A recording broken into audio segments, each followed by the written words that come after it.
there's this one very specific question that has kept coming up for me as I've thought about speaking with you. And I feel like it's maybe where our work might intersect as well. I speak to a lot of women in their 30s and 40s who are genuinely confused about having a baby.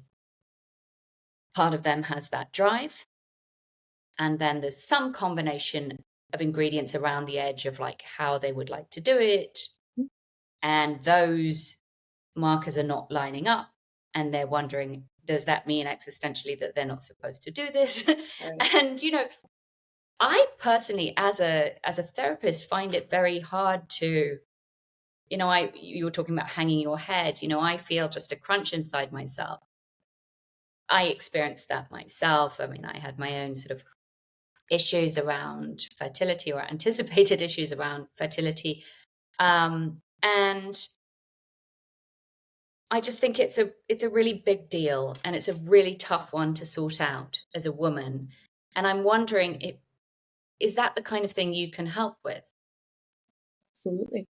You're right. There is absolutely intersection between your work and mine, and that that's probably one of the more popular reasons why people would seek out me or this work or just ask questions is, I am in partnership, but I don't know if I want to have a child, or I'm not in partnership and I don't know if I want to have a child.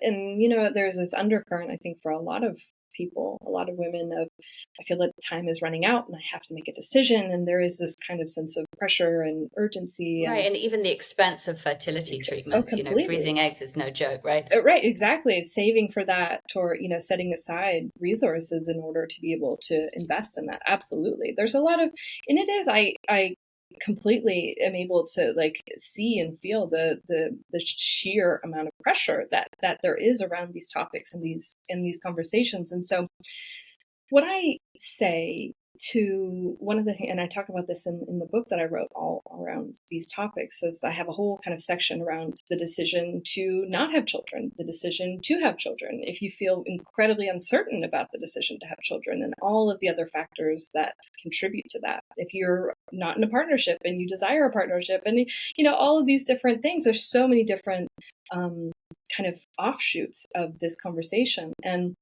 one of the things that I say fundamentally, and this sounds very simple, but I have seen it work with the people that I support through this decision, is I think that the energy, the kind of the uncertainty around the decision, if there's uncertainty or if there's variables missing, let's say it like that. Like if there's a variable missing, or there's a question mark over top of a variable that is hugely pivotal into the decision, like a partner, or you're right, like financial resources, or whatever the case may be. If there's a question mark, I have people just sort of choose an affirmation that feels right to them. One of the ones that I like is, I'm at peace with the current climate of uncertainty surrounding my decision to have a baby.